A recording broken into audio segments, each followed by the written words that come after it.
This podcast is recorded on Ngunnawal country. We recognise the Ngunnawal people as the original and rightful custodians of the land and extend our respect to elders past and present. We acknowledge that sovereignty was never ceded.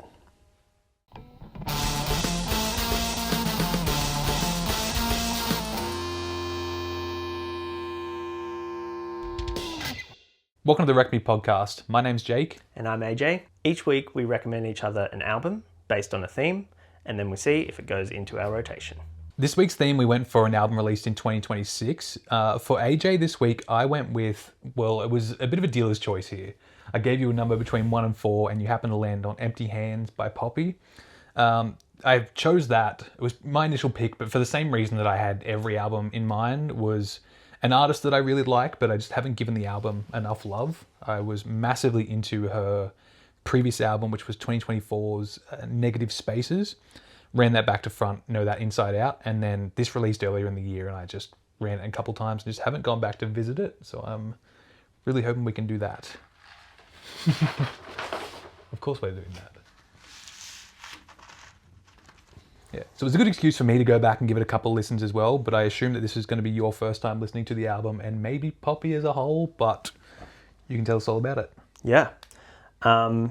It definitely was not what I expected, which was a really nice surprise. I mean, you said Poppy, you said 2026, and of course my brain went Pop music. Pop music, yeah. Poppy, she's a female solo artist. Like there's a band, but it's all mostly her. Yeah.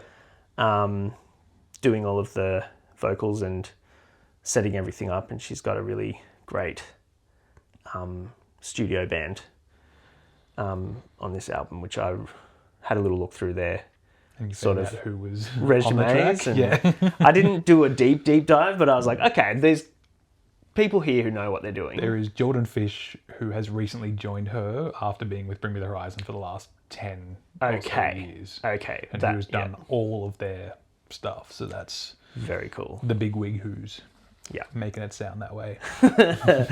Good on you, Fishy.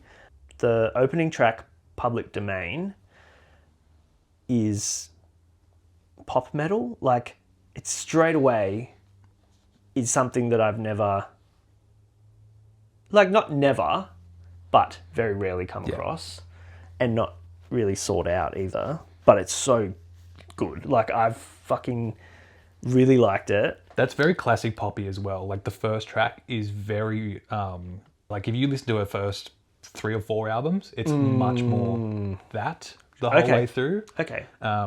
Which is where, and again, there was a point where she was just releasing straight pop, and then it went into metal pop, and then it was this. But yeah. First one is just like Poppy at her core.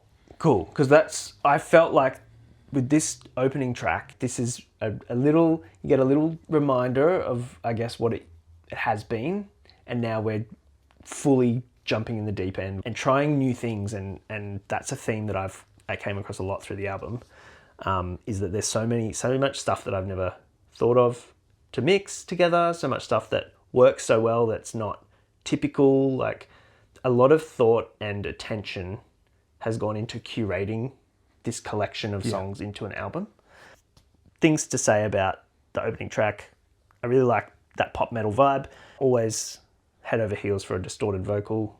You know, effects on vocals is really, When they're done well. Yeah, really underrated, and people are scared to do it, I feel. Like, because you can fuck it up. You can do it so shitty. Yeah.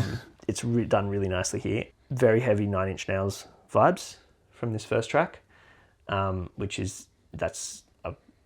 listened to 9 Inch Nails since I was 9.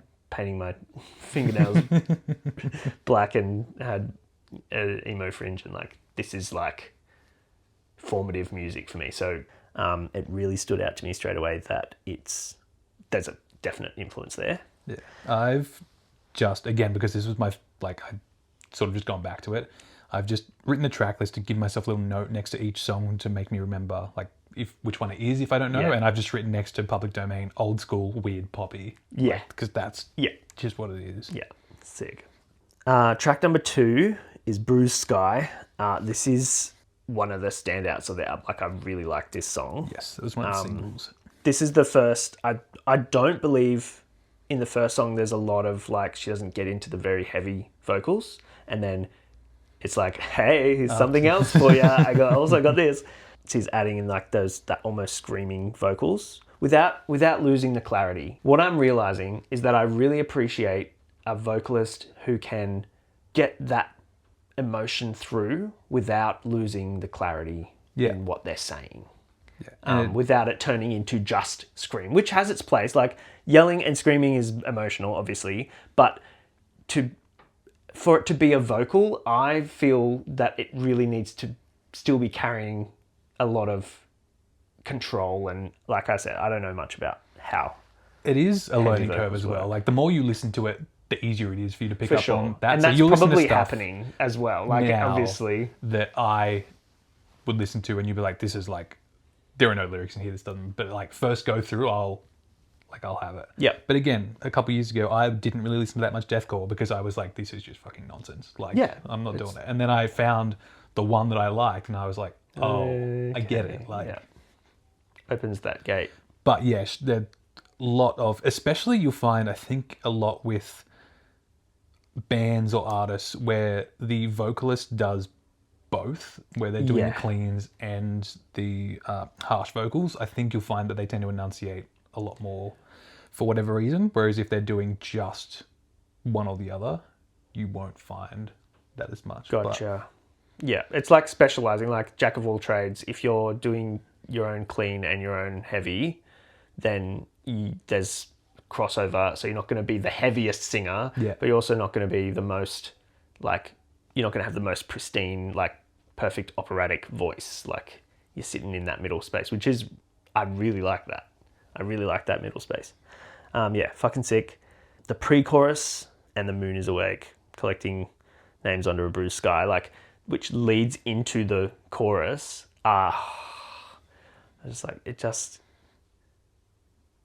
It's very reminiscent, not necessarily sometimes throughout the album, but like that Evanescence sort of like, it's more in terms of the vibe. Like a moody kind of. Yeah. Like a powerful woman is like expressing that really comes through and like really, it's really like, it grabs me. Really good pacing, and the breakdown and ramp up towards the end is like I said before, that like perfect curation, perfectly placed to exactly where it needs to be like to carry it. Yeah, it's really good. Next up is Guardian, also a really good, quite a standout. This is one, like when I did my first through playthroughs, I'm noticing that like there's certain songs that I'll like pay attention to more than others because I'm in the middle of doing something or driving or whatever. Like I'll chuck it on to and from work and it fills up that time. And this one I actually remembered from the first playthrough. I'm not sure what it was about it, but it just solidified for me that she clearly understands which vocals to use when. It's the heavy, clean, even like when to put the distortion on or not, to get that emotion through. And obviously the really clean production helps. It's purposeful. It's not just, I tried it and it sounded good, so I left it. It's, I knew what I wanted it to be and I've gotten it to where I want it to be. Like that's what I get from it. Like it feels purposeful and really that adds a lot of meaning. I can see why that and Bruce Sky would be like an instant stick because they are just so catchy as well as everything else that's going on. Yeah, she understands the industry as much as the art of it, right? She understands what's going to hook people, what's going to get, what's worked for other people that she can turn into her own thing without it being like, this is clearly imitation. Yeah. Like this is not an imitation of anyone. This is an homage. This is like honoring that. And it feels really good. I don't know if you can tell, I fucking love this album. Constantly Nowhere was the next track. And this is like very clearly inspired by Imogen Heap in the layered vocals, like that, ooh, what you say. But more than that, it actually gave me the vibes of Banks. Do you know Banks? I've heard of Banks, but I don't know if I could name any songs. Yeah. She does a very similar, like it's that, I don't know if you call it experimental, but I don't know, maybe Like the vocoder type. not quite, but a lot of manipulation of vocals. So there's some, it's changing pitch and changing like timbre and all of those things that you don't fucking, that doesn't matter to you. But no, it's like turning it into an instrument within the production. It was in the melody, like the actual what she's singing and how she's singing it, that I was like, this is giving me Banks. Like the layering was immediately like, that's iconic. Imogen Heap. Yeah. Everyone knows that song, but it snuck through the Banks feeling. Does that make sense? Yeah. It probably would make more sense if I you knew, knew Banks, but here we are. Well, maybe. And obviously, it's very short, but it's an interlude/intro into Unravel. So this one also is a huge standout to me. Did you ever play Ape Escape? No. Ape Escape has one of the most iconic soundtracks. It's like a platformer, right? Yeah. Like a yeah. runner It was, platformer? when it came out, it was the first game to incorporate the DualShock controller, those two analog stick controls into... So instead of that being using the control stick for camera, you use it to actually do actions in the world. Yeah, okay. And really innovative. And it was like, you need a DualShock controller to play this. Like, this is when PlayStation was just the brand D-pad, new. Yeah. And the DualShock was this brand new thing. And I've had that game since I was 4. I've played it hundreds and hundreds of times, and it's got such an iconic soundtrack.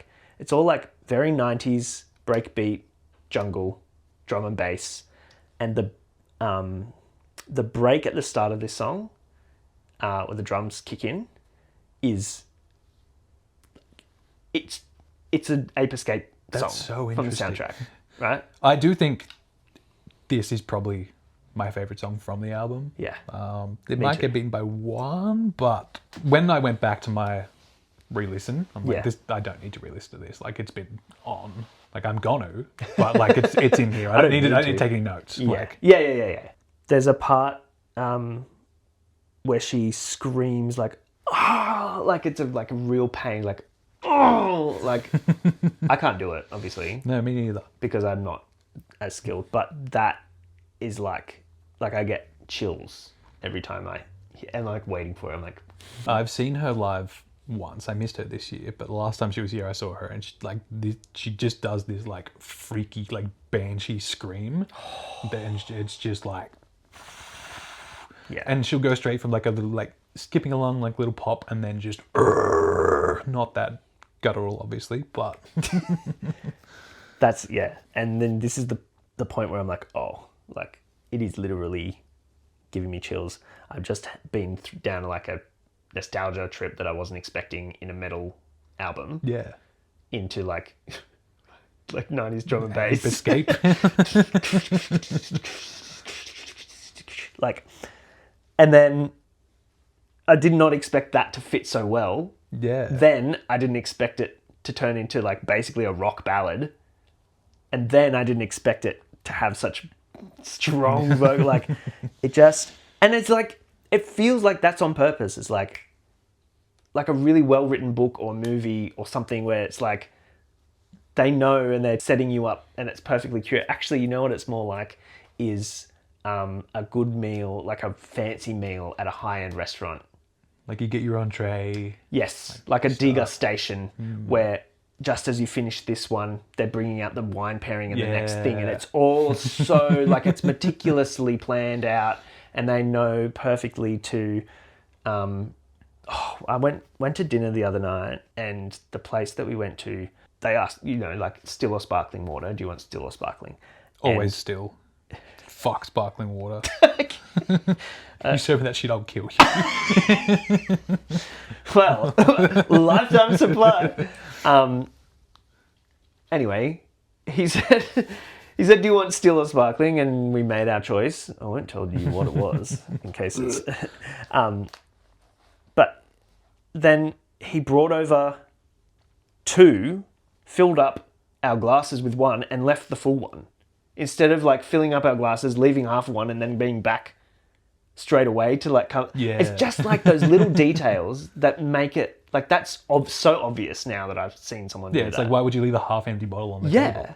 Why not just bring 2? You're coming from the water station. Yeah. Bring 2, fill up with this one, leave that one on the table. Then we're set. We can have our chat, figure out the menu.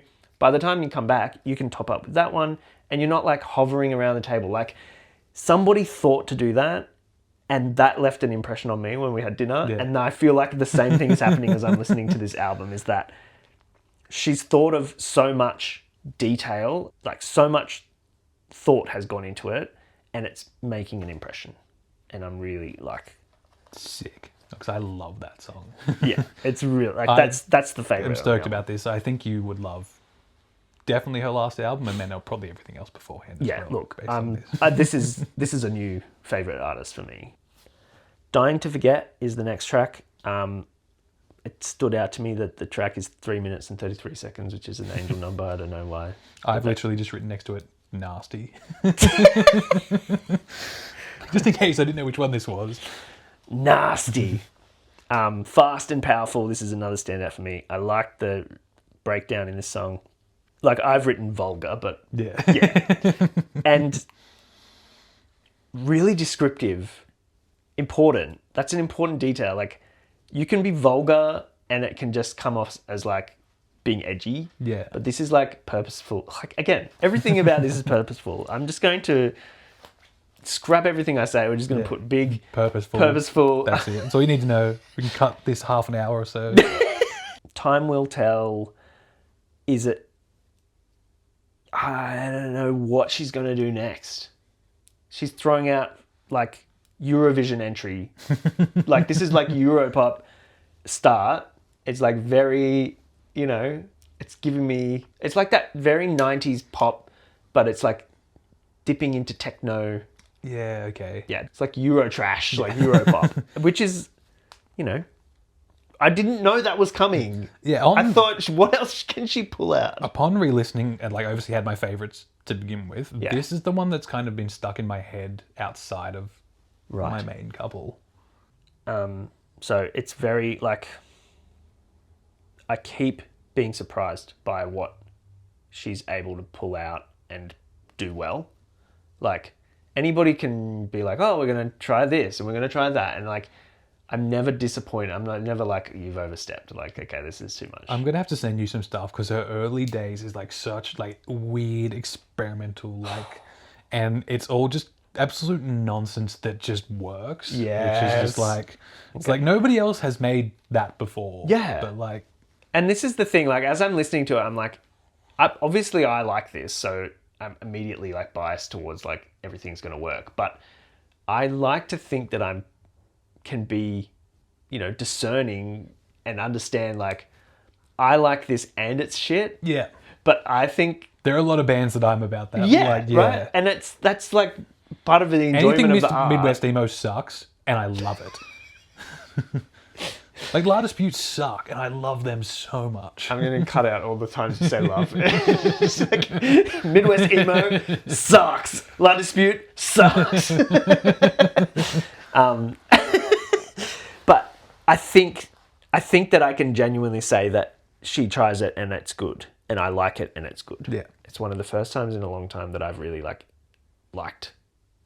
This is This is Yeah. Oh, no. Really importantly, we are going in and out of the metal, in and out of heavy, in and out of all these different genres. And this was the point in my like purposeful listen where I was like, this it's not giving me whiplash. It's not making me feel jolted.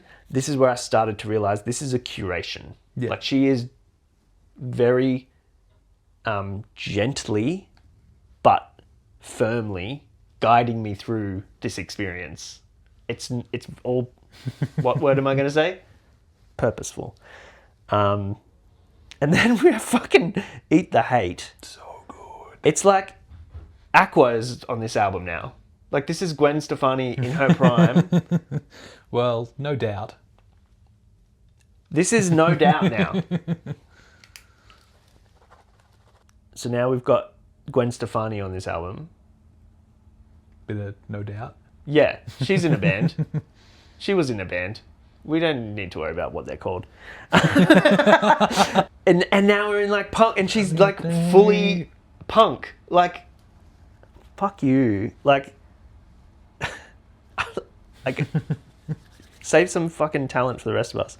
And of course, she crushes it. And again, it's a sexy, in a grotesque way. It's nasty, but it's also unashamed, vulgarity. Yeah. It's Like- a bit grungy too. Yeah. It's like, And it's like, I like it. I like it.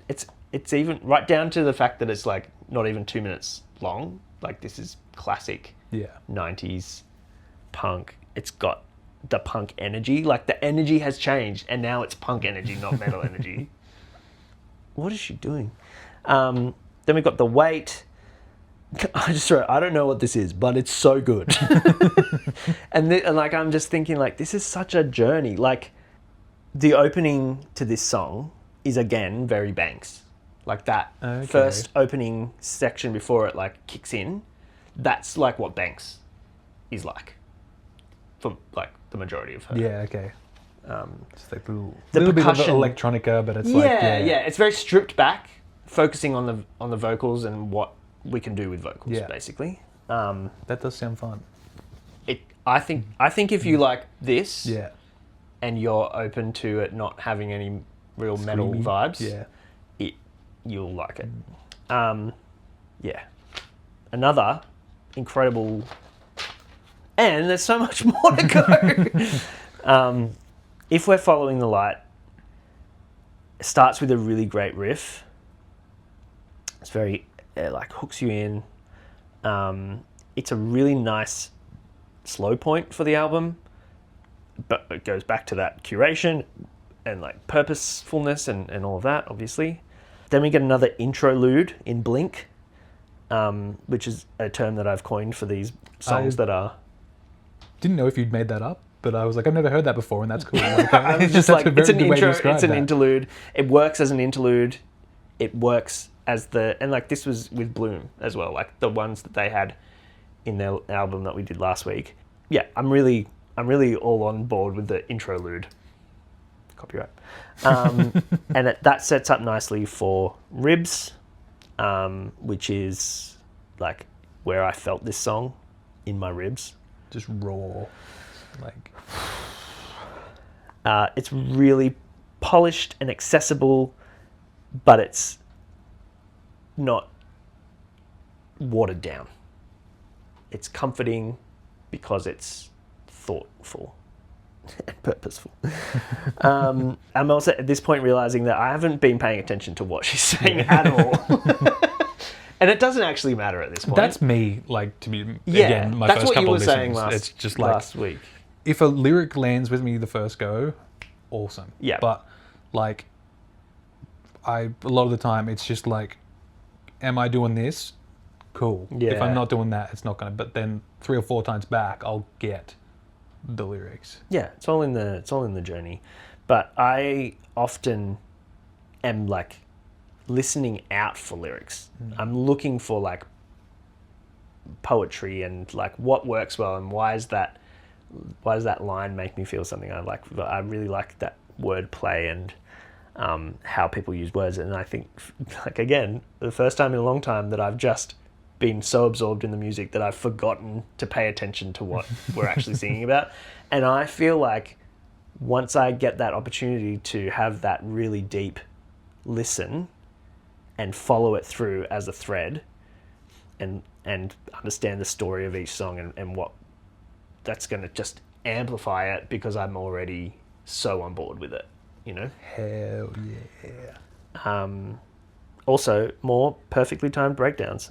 Yummy. It's so funny because I gave you the 4 options because this was what I wanted to do, and I'm like, I've just thrown you a bunch of, like, we've gone Polaris, Bloom, and I'm like, I don't want to just go heavy again. More heavy, but yeah. Here we are. And here's the thing. I've gone back and I've listened to... I've re-listened to Polaris, and I've re-listened to Thornhill.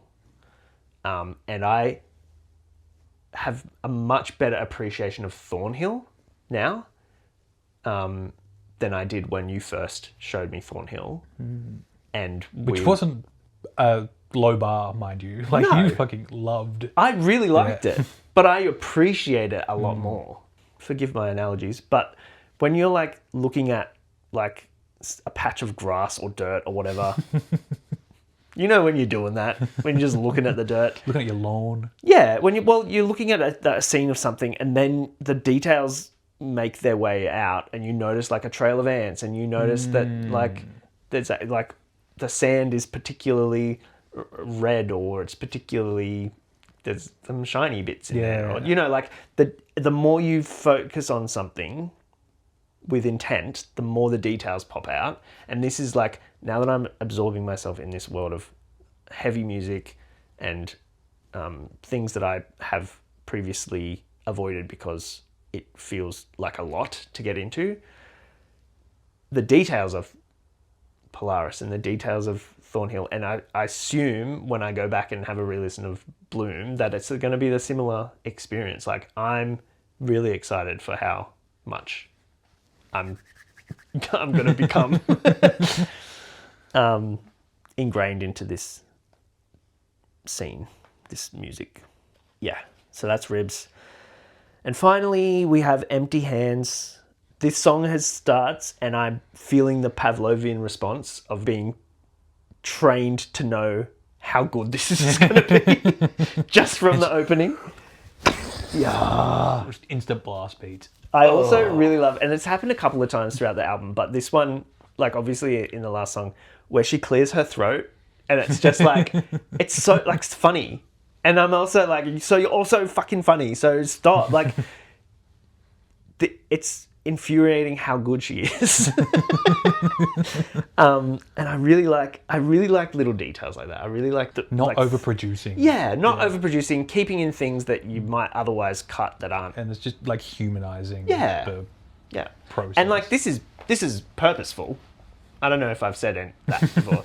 The clearing the throat is purposeful, but it feels natural. Yeah. Like it makes it feel like and then we're like, it's just beat for beat so good. The fucking pig squeal at the end of this song.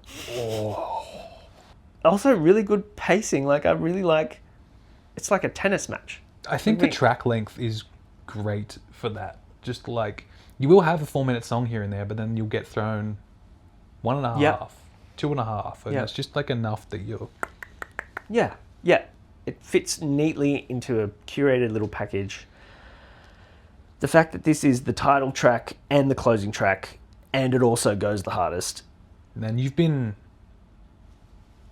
sort of brought to that point. Yeah. Like, you've been given like nibbles Yeah. here and there, and it's like, well, you fucking ready? You Yeah. have 12 tracks to repair. Yeah. I hope you're fucking ready. Yeah. And like, Well, I've been training for this.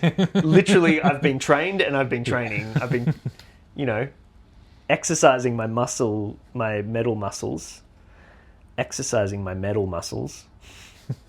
That's the bit that's going in the edit. And yeah. Is it going in the rotation? Too late. It already is. I've already put it on my playlist. hell yeah. No, I can't wait to go for a dig and find all her like little gems and send them through because there's so much variety. Well, I literally wrote here more of her and more people doing this. Like, I need to go and explore more of what she's doing because obviously, this not being a debut, like, what do you say, 3 or 4 albums already? We might be at 5. Probably more than that. One of them is literally just noise, though. Like it's Yeah. such a strange little experimental one. But But now I need to know. Now I need to have a I go think at this that. might be 5. It's, yeah, around that. And I want more people to like be doing this kind of thing and trying new things, and you know, it obviously no one's going to do it like Poppy does it because she's just good at everything, and fuck you. But She also- guarantee she didn't start there. She did a version when she was here last year, and she covered the Sabrina Carpenter song "Taste," Oh yeah. and then in the middle of it threw in a little bit of, I don't know what the artist is. It's not. It's like, when I think about you, I touch myself. The Divinals. Yeah, she just inserts that into the middle of it and then goes straight back, and it's like so good. Yeah, that's a really nice. Like those songs work together. This is my favorite thing that you've recommended me so far, That's crazy. and not necessarily because it's like my favorite music. Like it's because it's pumped me up. It's And when I say that's crazy, not that it's surprising, but it's just because everything else I've sort of been so intentful with. I'm like, I think you're going to fuck with this. Whereas this was just like, it might not be it, but I reckon it's cool. And it's just like, done. Yeah, I'm really excited. It's really exciting, just in general, but also for what to come. Like, if that was a throwaway, I can't wait for what else you've got. That's like, I think I got this some will. picks. Obviously, the standouts: Eat the Hate, Guardian, and Empty Hands, and with Unravel as my top song on this album. Yeah. And I love it. Listening to this album has made me think about music in a way that I haven't thought about music for a really long time. That's crazy. That's so funny because I threw this in there because it was like one that I had listened to a couple times and just not like it hadn't sunk the way that the previous album had, but I knew. Yeah, I guess you're having the same kind of experience I had with the previous album of how the first time I heard it, I was just like, this is unreal. Yeah. Really solidified to me, just like even in this like project of doing this, like the whole point of this is to Have listen- epiphanies like this. yeah, but like really think about music, be exposed to things that I never would have come across on my own, and listen to albums as intended by the artist, right? As an entire artwork. Like this album is an entire artwork, and I don't know, what's the word when people do things and it's like they mean to do it? I do think that is a very lost art. Personally, I'm pretty good at it in terms of like sitting down and listening to albums. I do a lot of that, but just the way that stuff is released and marketed now, how you've got to drop like 4 singles per cycle and then wear them out for like 3 or 4 months, and then people get to the album and they kind of just they might put it on shuffle, or they'll just kind of play the songs that they haven't heard because they know these ones inside out already. Yeah. But yeah, if I'm on a car trip, it's like album. If I'm gonna go and cook something, it's just like I'll throw a couple albums on. It's very rare that I will just go and throw like a shuffle on. And it's just that if I'm really indecisive, Yeah. but it is absolutely the best way to consume music. Yeah. Like, Yeah. And we're in the era of TikTok and the TikTokification of every artistic industry. Like anyone who's a artisan craft person is making videos about how they do their crochet or their, dot paintings or whatever. And then the music industry is like, if it's not already there, it's steering towards what's going to be marketable, what's going to be trendy, what's going to make, what can you what can jam we throw into on a it? 9-second clip? A 9-second clip that you can dance to, that's catchy, that people are going to hook into. Like, that's how you grab people and pull them into your brand, into your There are very work. obvious examples of that in like artists and bands that I've heard, and I hear it and it makes me want to fucking like strangle someone. Yeah. Because it's like, yes, this is doing well, But if you take it outside of this context, this fucking sucks. And I know why this was written, and I know why it's getting all these reshares, but it's so just like inauthentic. It stands out, and this is That fucking anxiety song by Doechii that's like the cover of the like samples Gotye or Goche. There's somebody that I used to know. My anxiety.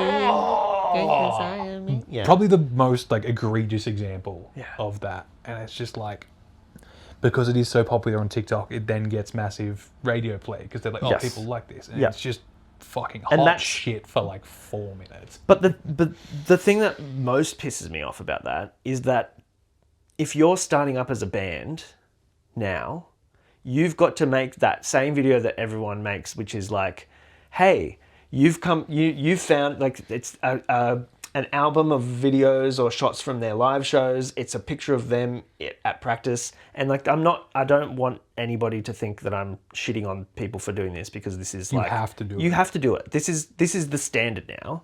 But it's really sad Yeah. that it's so cookie cutter, and that we have to market, people have to market their unique and boil it down into how are we going to grab people's attention, instead of like, we used to go out and buy magazines and read like the reviews, and we used to watch video hits and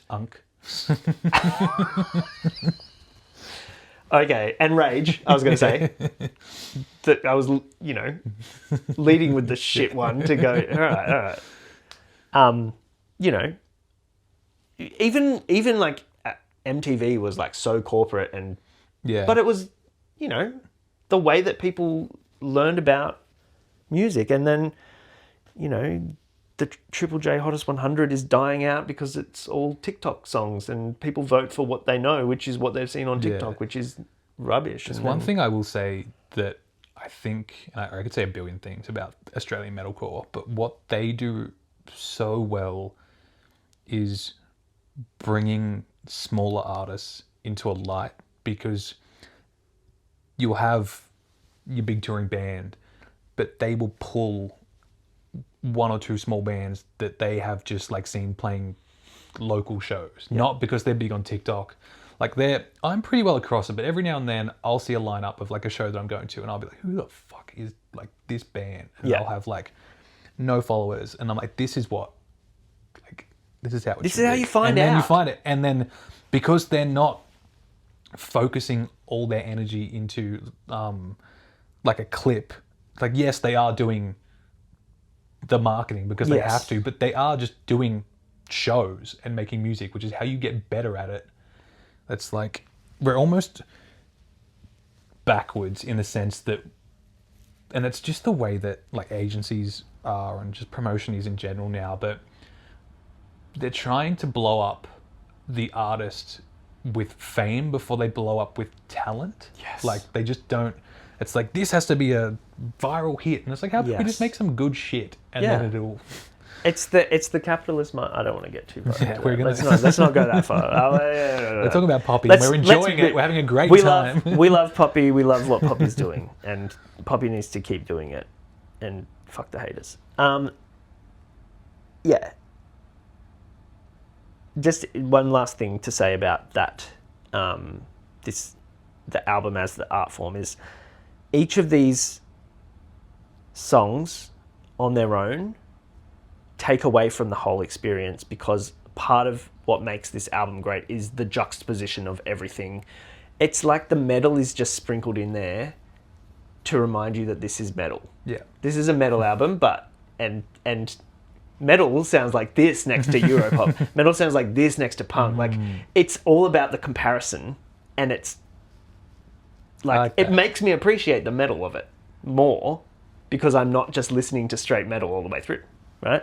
But you take any one of the songs out, it doesn't have that same impact. Yeah. They're still good, but they're not as impactful. And I really like that and that's why, circling back, it's really important to be listening to things as the artist intended, in the track order that they want. Yes. Really cool. So, in a dramatic change of pace, we're going from Poppy to my pick for 2026 album for Jake, which was Aurora by Yes.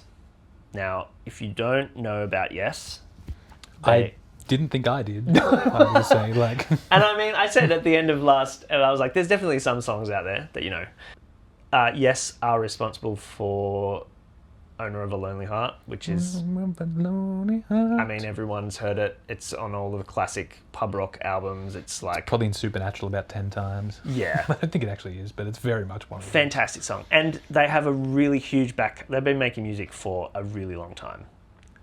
These guys are incredible. So when I saw that they had released an album in 2026, jumped on it, and I was like, yep, this one, because I wanted to give Jake something like progressive, something maybe not too far out of the realm of like what you'd be comfortable with, but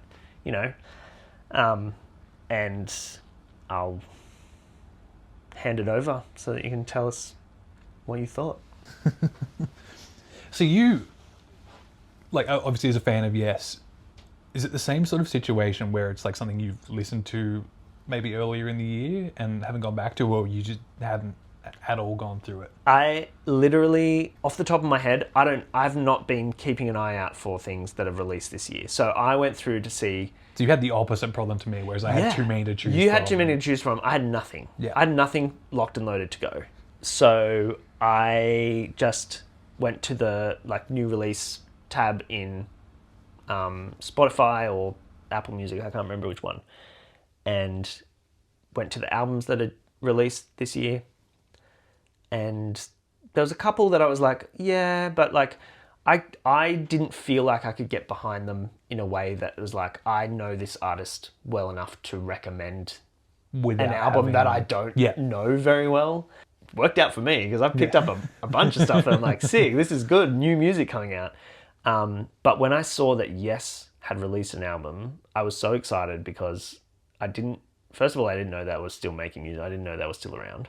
Like, I listened to a snippet of the first couple of songs and I was like, okay, yeah, this is kind of what I would expect from them.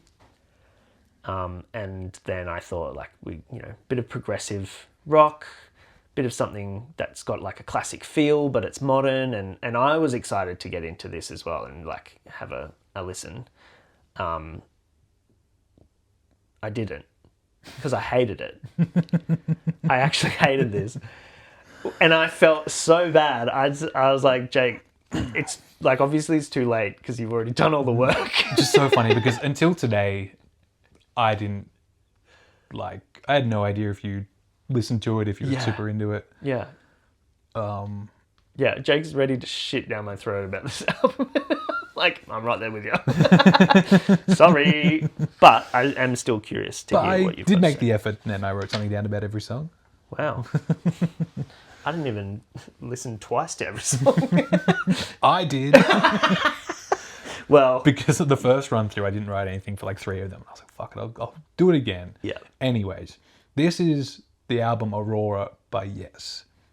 Starts off, there's like a symphony orchestra at the start, and I was like, oh, this is before because I just went in absolutely blind, didn't go and find out where I knew, or you thought I would know them from, and I was like, oh, interesting. And then it turned to like a little groove, and I'm like, okay, this is more what this is going to be. I can appreciate how impressive it is that the vocals are that high, especially given the apparent age of the band. At this point, I was like, okay, I'll start having a little bit of a look.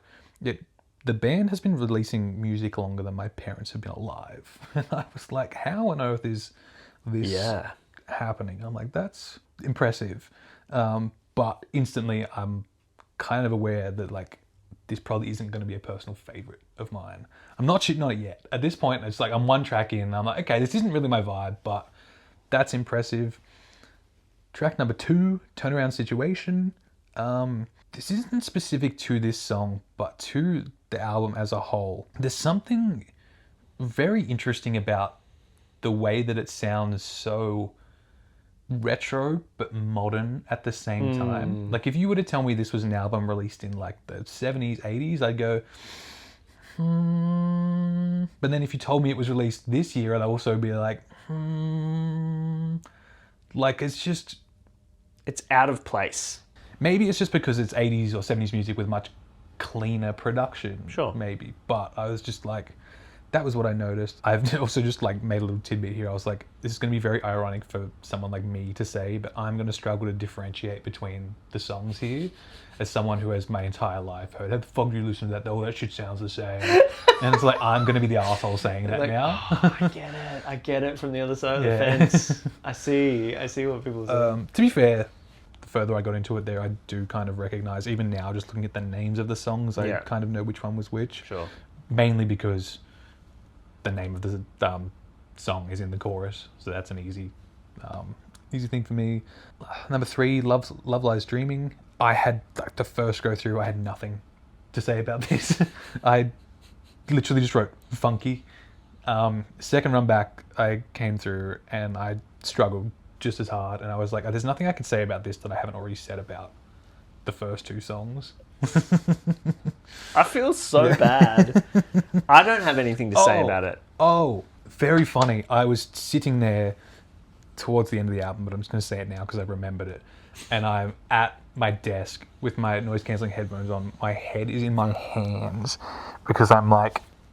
Mind you, the runtime of this album is like an hour and a bit. Like, It's insanely fucking long for what is essentially a 10-track album. And I sat there, and then my partner comes over, and she's like, "What's going on?" And she's like, okay? but on this, because I sit there, as I've said before, at my desk with like just this open, so I can focus on solely this. And she sees at the top of the screen like Aurora, and she's like, "Fuck yeah!" Like thinking it's Aurora, and I'm like, I'm fucking having to listen to this, and she's like, that's so, and I was like, no, if that's what this was, I'd be fucking stoked. Like, you would not get this response from me. And then she was like, oh, and you scroll up, and I don't know if you've seen just like their Spotify like picture of them. They're just like fucking a couple blokes in there. They're just ancient, and she sees that, and she's like, oh, I understand what's happening to you right now. Yeah. Track number 4, Counter Movement. This is a war crime. This song goes for 13 minutes and 44 seconds. And I'm fucking furious before it's even started. As someone who, like, there is a band that I'm going to get you onto at one point, but they're like deathcore but quite symphonic. They have some longer songs. 9 minutes.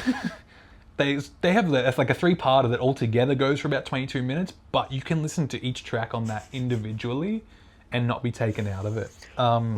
This is the part when I first did my listen of this song, of this album, when I was listening to it in the car because I did what I do with all of my I was new swerved albums. into a tree. I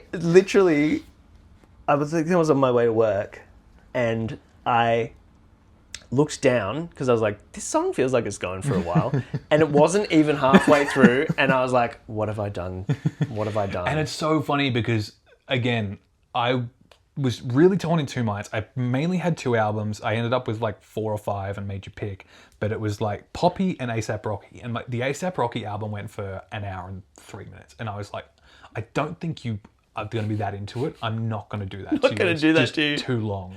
I didn't do enough research to know that this was going to have. And I reckon and I love that album. And I still was like, I'm just not going to do it. Like, I'm open-minded, but I see it and I go, fuck me. I get 2 minutes in, nothing's happened. Then they come in with some deeper vocals, and I was like, these are good. I like these.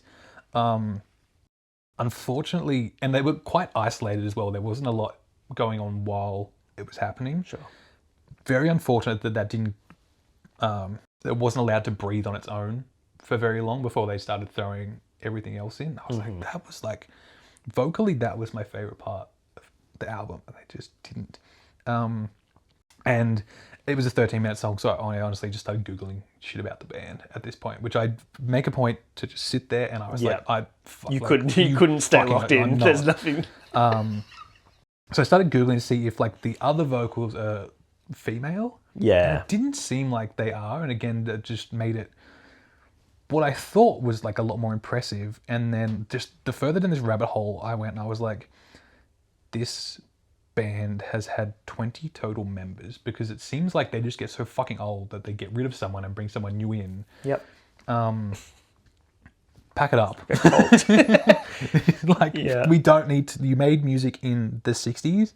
It is 2026. We don't need to keep the idea. Like, this isn't a football club. Like, you don't get to retire and then be replaced by like a younger, hotter like talent. There is also just weirdly, I've been watching Lost, and the Spotify cover photo, one of the guys really looks like Desmond. I thought it was worth noting. But anyway. That's really funny.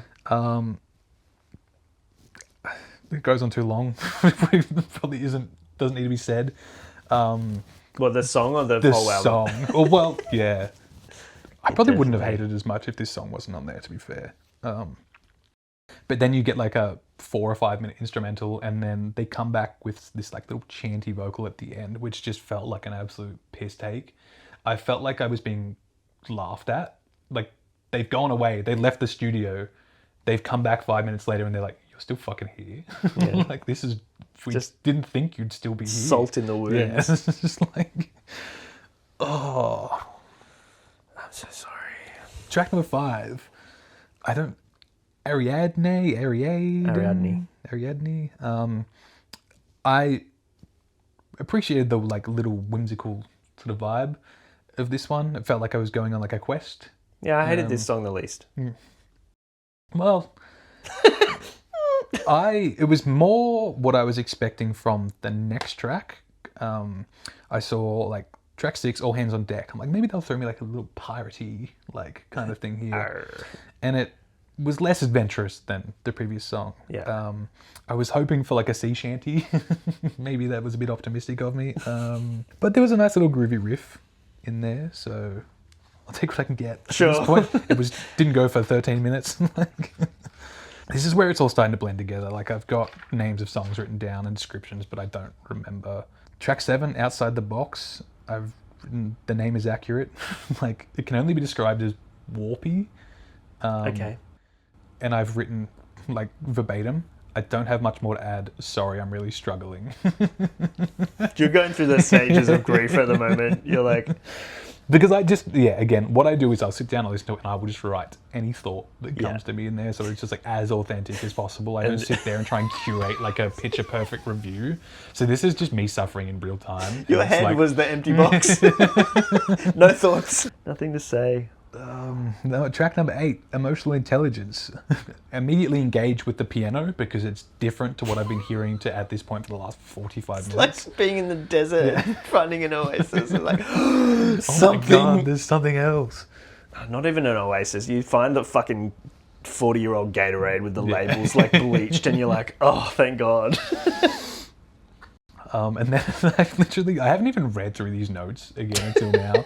And I've literally just written vocals come in, sad face. Oh. Acoustic guitar, smiley face. Yeah, I do remember liking the piano and the guitar on this, not the vocals. Which kind of rings true for the remainder of the album. Is the vocals were my least favourite part. I knew that they would be. Track number 9, why are you reading me the 10 Commandments? It's like, this is just nonsense at this point. Like, this clearly has been going on so long that it's making you delirious as well as me. Stop recording this album. Like, you're just go and fucking have a nap. saying nonsense at this point. Like, there's nothing about this that is thought-provoking, or not that needs to be a thing. Like, I listen to The Lonely Island. Like, Yeah. but it's just like, this is just fucking nonsense for the sake of being nonsense. It feels pretentious. It feels oh. like they think that they have a lot to say, and they've spent 30, 40 years saying it, and they just don't know how to stop.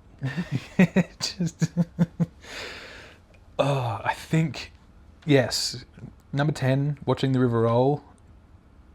Pure relief that this is the final track and it's not 10 minutes long. It is still nearly 5 minutes long, which is so funny that I saw that and I was like, oh my God, that's amazing. Finally, something short. Again, we always talk about how big we are on closers. Yep. It's not they just put a fade out effect on the last 10-15 seconds of it, so it feels that way. And here's the thing, right? You obviously didn't listen to the bonus track version. You did?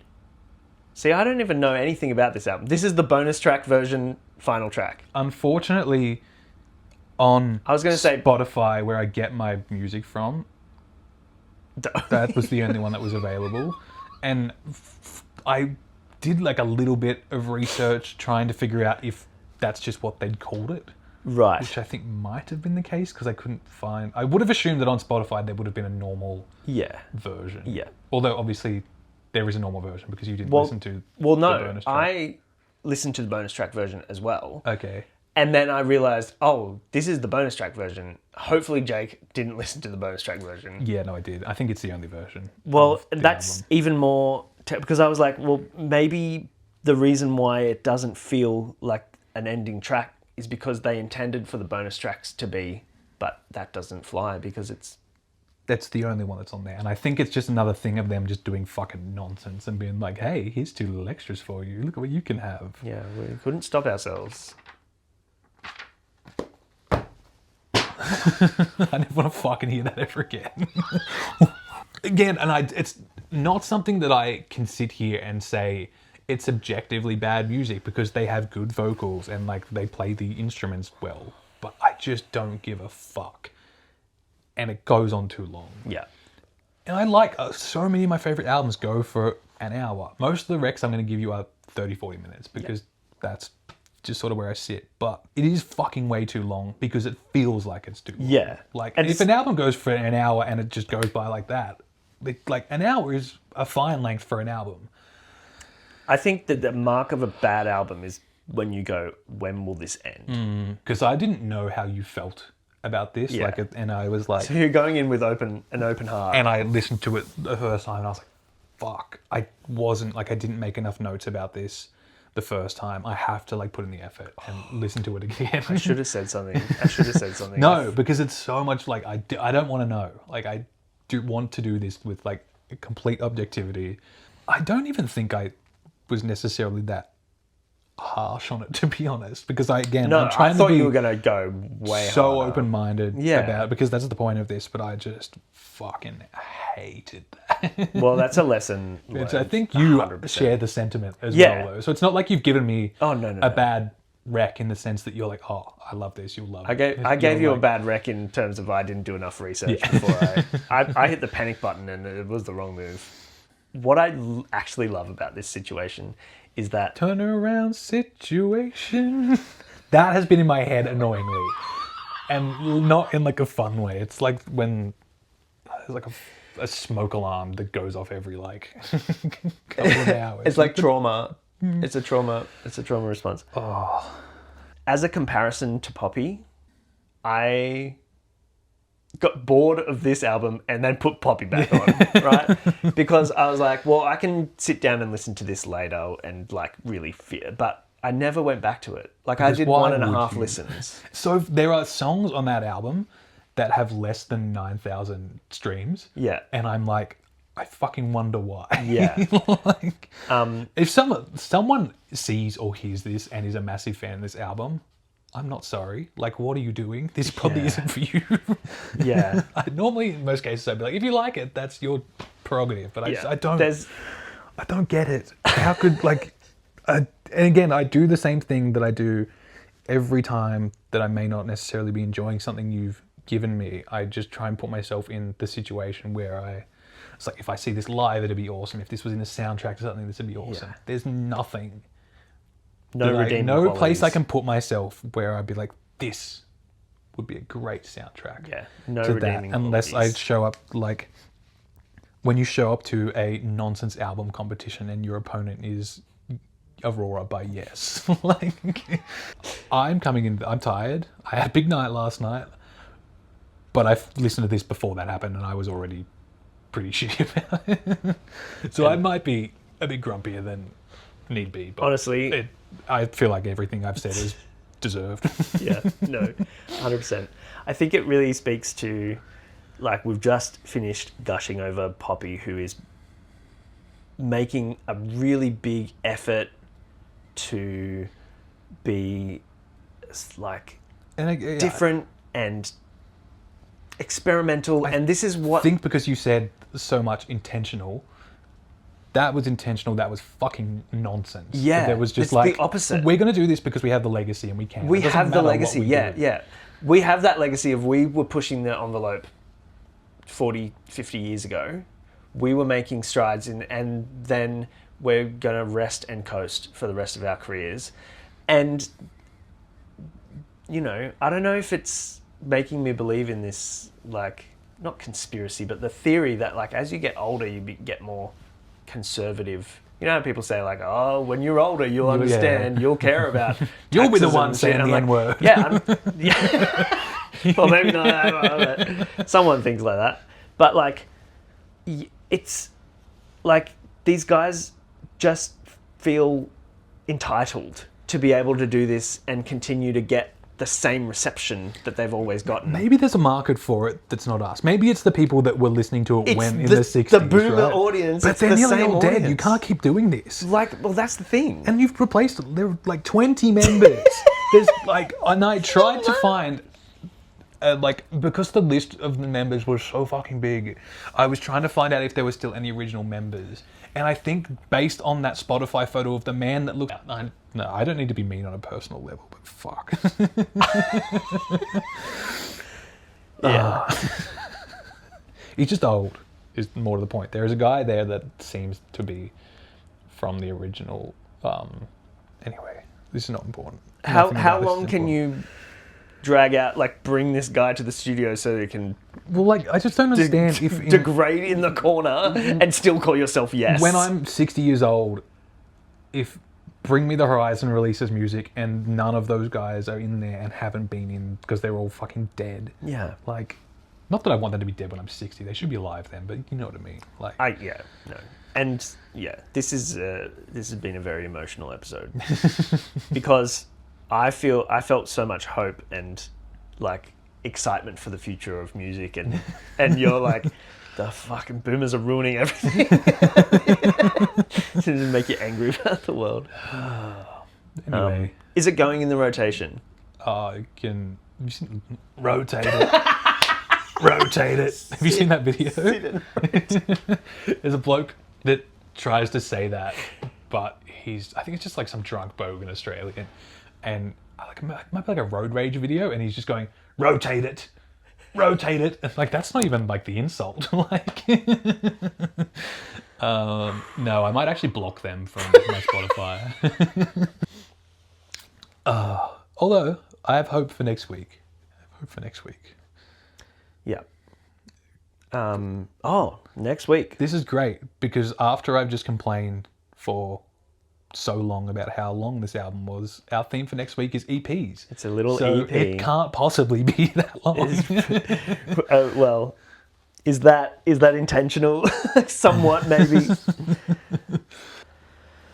Well, that was definitely our most polar ends of the spectrum. I don't think I'm going to be that extremism. hateful about something ever again. No, I agree, and I felt really disappointed because, like I said, Yes has been a big part of my life for a long time. Yes, more like no. What have they done to you? Yeah. Anyway, we can wipe that from that painful experience from your memory. And we're moving on to next week's picks. So EPs, the one that I've chosen for Jake is an EP by, what do you know, another Aussie band. I mean, to be fair. Just a little group called Good Boy, and the EP is called No Love for Back Home. So Not something that's in, again, the knowledge bank. So another freshie for me. yeah. But this time it's something that you have listened to and know. Yes. Yes. Yeah. I think. No, definitely. I definitely have. And I definitely think that you'll get something out of it. Even though it is, I'm still floating around the fringes of what I think you are receptive to. Yeah. But I think that there'll be something here for you to enjoy. Boy, I hope so. I think so.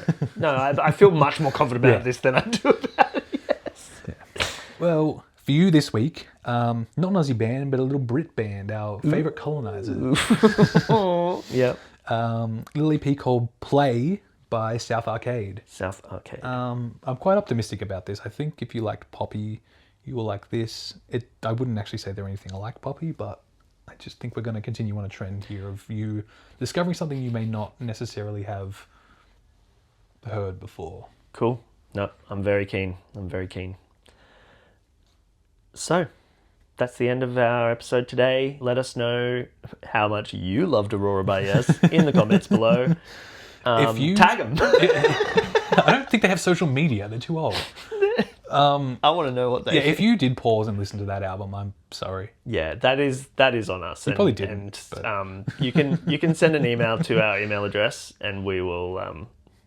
We'll forward it on to Yes. Yes, care of. Hopefully, it's a much shorter episode next week, with our much shorter picks, and Jake won't have had a few beers the night before, so we'll be on our A game.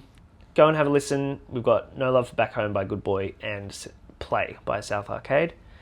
And yeah, look forward to seeing ya. Bye. Bye-bye. Cool. That felt good. Yeah.